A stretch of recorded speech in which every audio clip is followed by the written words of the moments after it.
Dari kita kecil, kita ngaji dilanggar-langgar saudara. Diajarin sama muallim kita, sama kiai-kiai kita. Apa salah satu ajarannya? Bapak Nabi namanya Abdullah, ibu Nabi namanya Aminah, kakek Nabi namanya Abdul Muthalib. Terus apa dikatakan oleh para ulama kita? Ibu dan bapak Nabi itu ahlil fatrah, yang bukan kafir, bukan musyrik. La yuhasab wa la yu'adzab, tidak dihisab dan tidak diazab. Dan ini merupakan al-qaulul mu'tamad wal mu'tabar inda ahli sunnah wal jamaah. Dan ini merupakan pendapat yang paling kuat di kalangan ahli sunnah. Makanya Al-Imam Suyuti mengarang sebuah kitab dengan judul Masalikul Hunafa fi walidai al-Mustafa. Artinya jalan orang-orang lurus tentang kedua orang tua Nabi, saudara. Itu kitab menjadi pegangan Ahlus Sunnah wal Jamaah saat membicarakan soal ibu dan bapak Nabi, saudara. Indah tidak? Indah tidak? Cinta kepada Nabi, cinta kepada kedua orang tuanya. Takbir. Datang nih makhluk atau lagi, namanya makhluk Wahabi, saudara. Ini makhluk Wahabi nih ngomong di televisi. Saya tidak memfitnah, mereka bicara di televisi, saudara. Mereka bicara di radio, mereka bicara di internet, silakan Anda buka. Kurang ajar, saudara. Apa mereka bilang? Saudara-saudara, walaupun keluarga Nabi kalau tidak dapat hidayah dari Nabi, tetap kafir, musyrik, masuk neraka. Contohnya ibu bapak Nabi. Loh, kok contohnya nyasar ke ibu bapak Nabi? Kenapa contohnya bukan Abu Lahab, saudara? Kan dia bisa ngomong, walaupun keluarga Nabi, walaupun paman Nabi, kalau nggak dapat hidayah dari Allah, tetap dia kafir, masuk neraka. Siapa contohnya? Abu Lahab. Tabbat yada Abi Lahabeu watab. Kok contohnya ke ibu bapak Nabi? Kurang ajar, tidak punya akhlak, biadab. Mereka menjawab, saudara, oh kita punya dalil. Ada dua hadis dalam Sahih Muslim, kata dia. Yang satu, hadis dalam Sahih Muslim mengatakan, Nabi berkata kepada seorang sahabatnya. Apa kata Nabi? Inna abaka wa abi finnar. Sesungguhnya ayahmu dan ayahku masuk neraka. Ini dia bilang dalil kalau bapak Nabi masuk neraka. Satu lagi hadis dalam Sahih Muslim juga, saudara. Bunyinya, ista'dzantu rabbi li an astaghfira li ummi fa'aba wasta'dzantu rabbi an azura qabraha fa'adhina li. Aku minta izin kepada Allah, kata Nabi, untuk mohon ampun buat ibuku, fa'aba, tapi Allah tolak. Dan aku mohon izin kepada Allah untuk ziarah kubur ibuku, fa'adhina li, dan Allah izinkan aku. Nah, setelah itu di riwayat lain di luar Sahih Muslim mengatakan, setelah Nabi diizinkan ziarah kubur ibunya, fabaka, Nabi menangis. Fabaka man haulah, maka orang di sekitar Nabi semua ikut menangis, saudara. Apa kata mereka nih? Kata Wahabi, tuh dalilnya tuh. Nabi minta ampun buat ibunya, ditolak. Ini dalil, ibu Nabi itu kafir, nggak boleh didoain untuk minta ampun. Tuh lihat tuh, Nabi pakai minta izin untuk ziarah kubur. Kalau ibu Nabi Muslim, kenapa minta izin?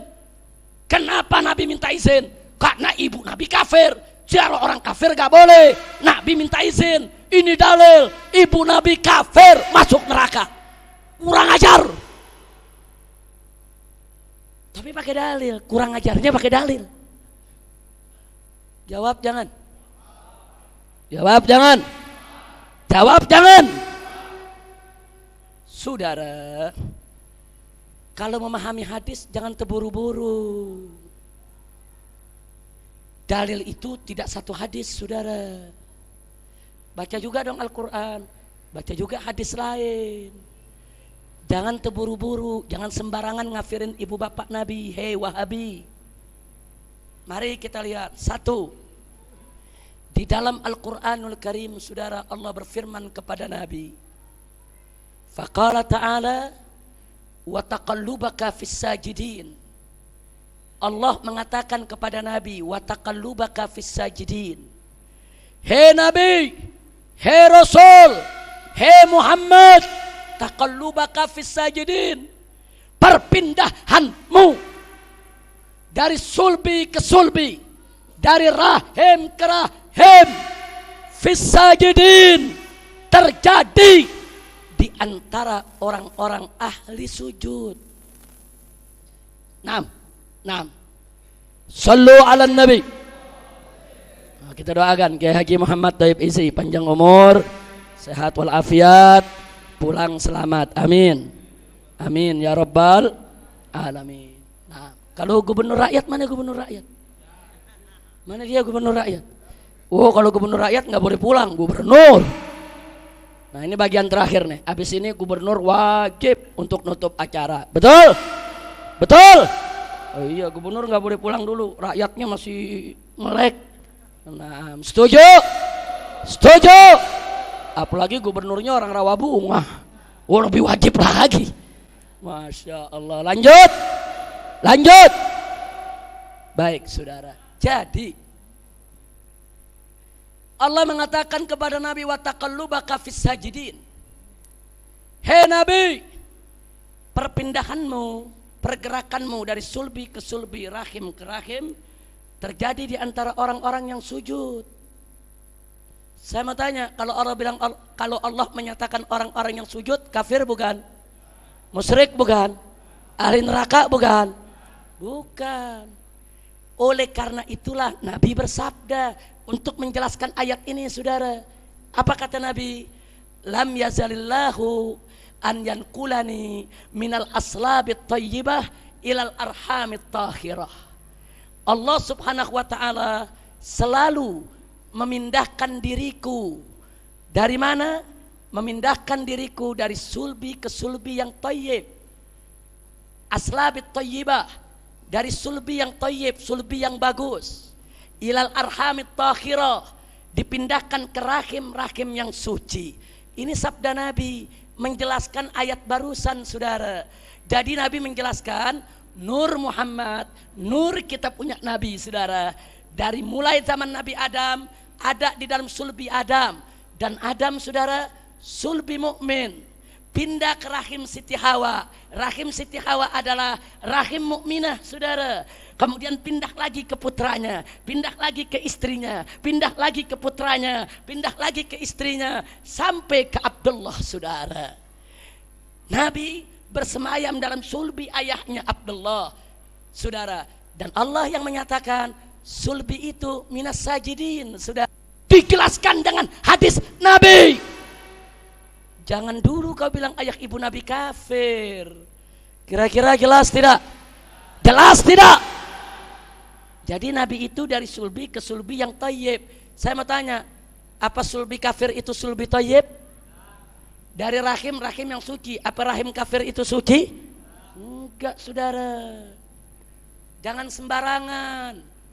Itu yang pertama, saudara. Nah, sekarang mari kita lihat yang kedua. Tapi bagaimana tuh hadis Sahih Muslim? Saudara, Al-Imam Nawawi radhiyallahu taala anhu mengatakan, mata subhanallah, mata khalafa khabarul ahad al-kitab awil ijma fayajibu tarku zahirihi. Ini kaidah, manakala suatu hadis ahad walaupun dia sahih, saudara, bertentangan dengan Al-Quran atau bertentangan dengan ijma, maka makna zahirnya harus ditinggal, wajib ditakwilkan, saudara. Ini kaidah ahlus sunnah.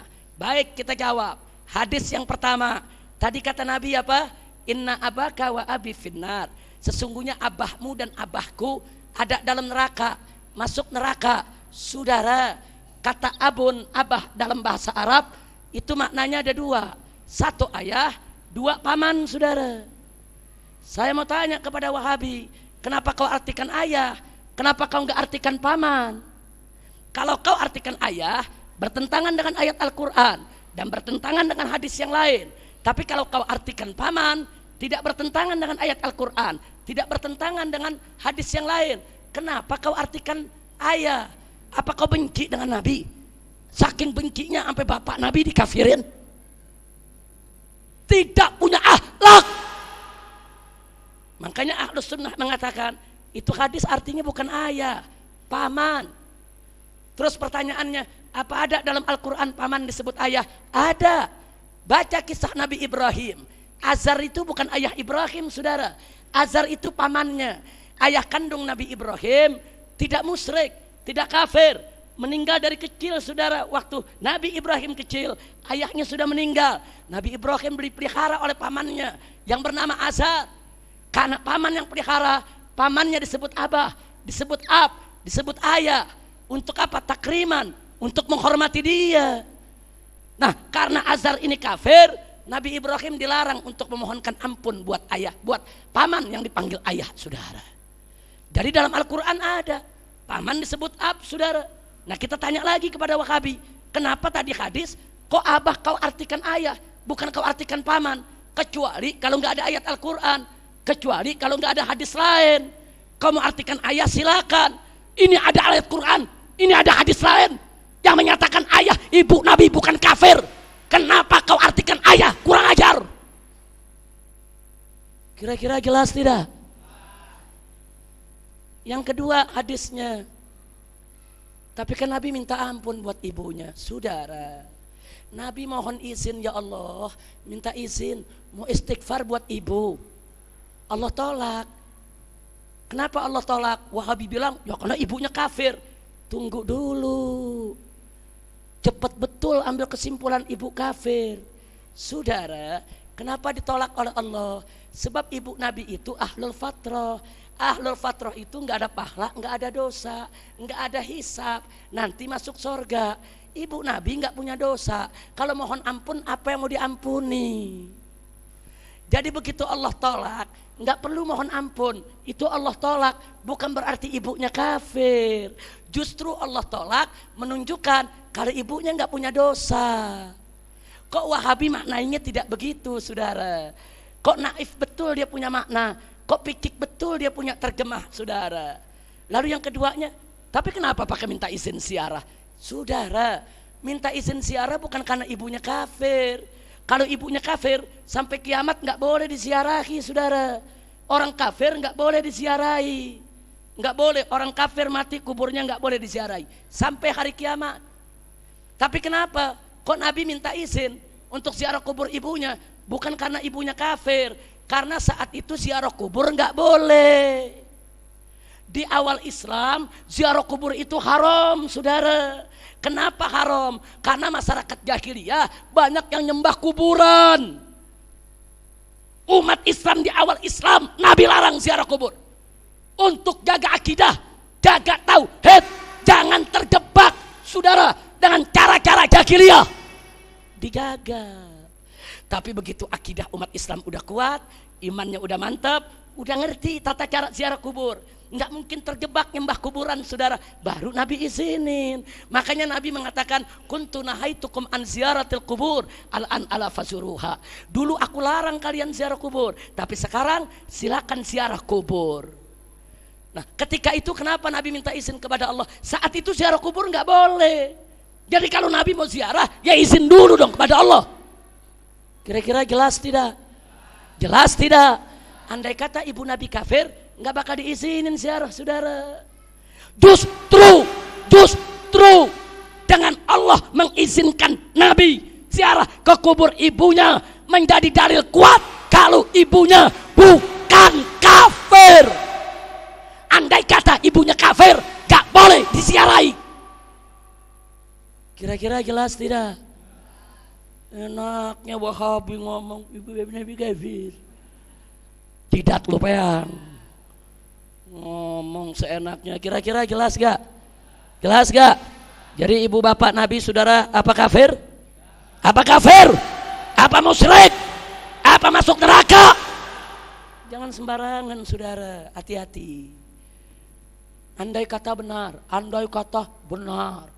Kalau saya katakan andai kata benar, berarti nggak benar. Berarti nggak benar. Andai kata benar. Kira-kira jelas gak andai kata? Andai kata benar, andai kata benar, ibu bapak Nabi kafir. Andai kata benar, tetap tidak layak, tidak pantas, tidak akhlak kita mempergunjingkannya di atas mimbar, di majelis biadab. Andai kata benar, saudara. Andai kata benar aja nggak boleh, apalagi nggak benar. Kenapa, saudara? Pernah dengar Abu Jahal? Saya mau tanya, Abu Jahal jahat tidak? Musuh Allah bukan? Musuh Nabi bukan? Musuh Islam bukan? Abu Jahal punya anak namanya Ikrimah, mau masuk Islam, saudara. Nabi kumpulin sahabat. Nabi kasih tahu, sahabat, hati-hati ya. Ini dikit lagi Ikrimah datang nih, putra Abu Jahal, mau masuk Islam.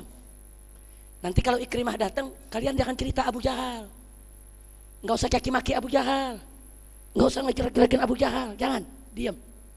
Sebab caci maki kalian terhadap Abu Jahal nggak sampai, tapi yang hidup nanti sakit hati.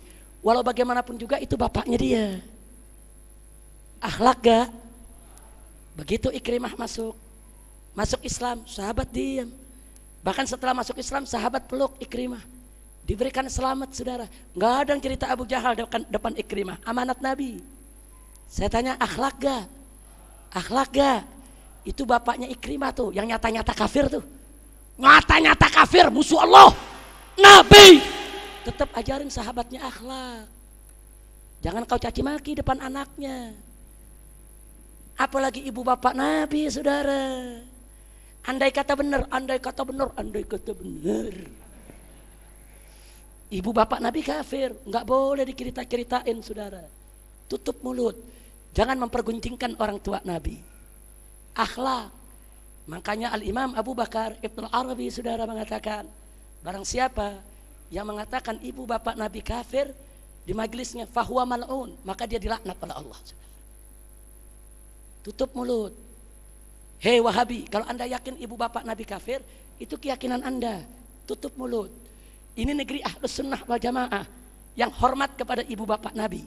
Jangan kau nyari gara-gara. Ini Wahabi ini makhluk kurang ajar, saudara. Ibu bapak Nabi dikafir-kafirin.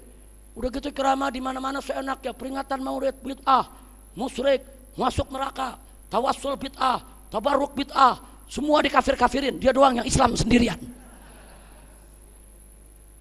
Saudara, dulu Nabi kita waktu hidup, dari pagi, siang, sore, malam, Nabi sibuk mengislamkan orang-orang kafir.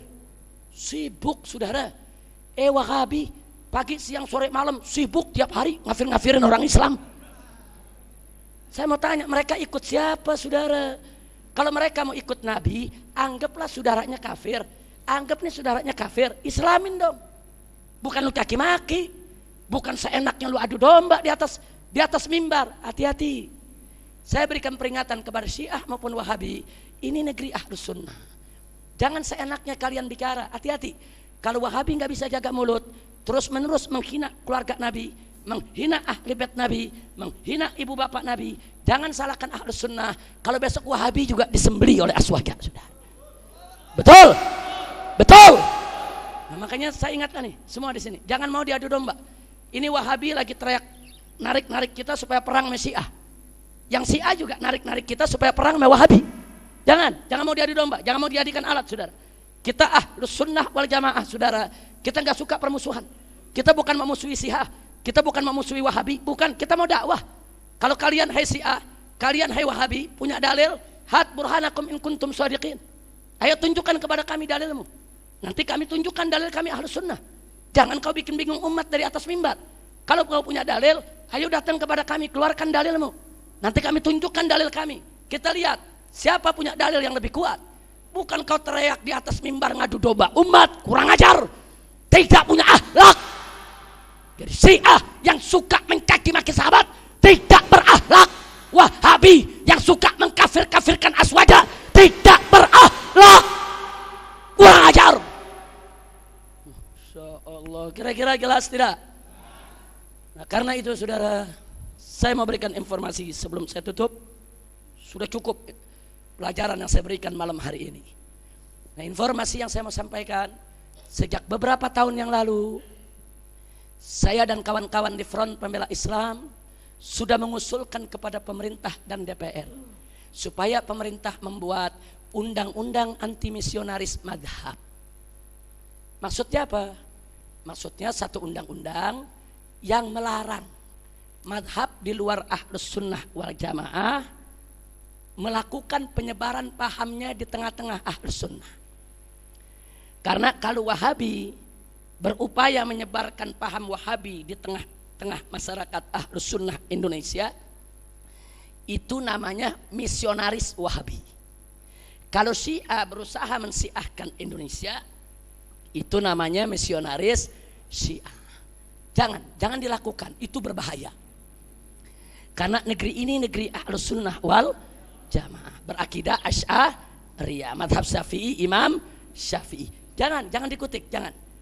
Jadi Syiah dan Wahabi silakan hidup, nggak boleh kita ganggu, saudara.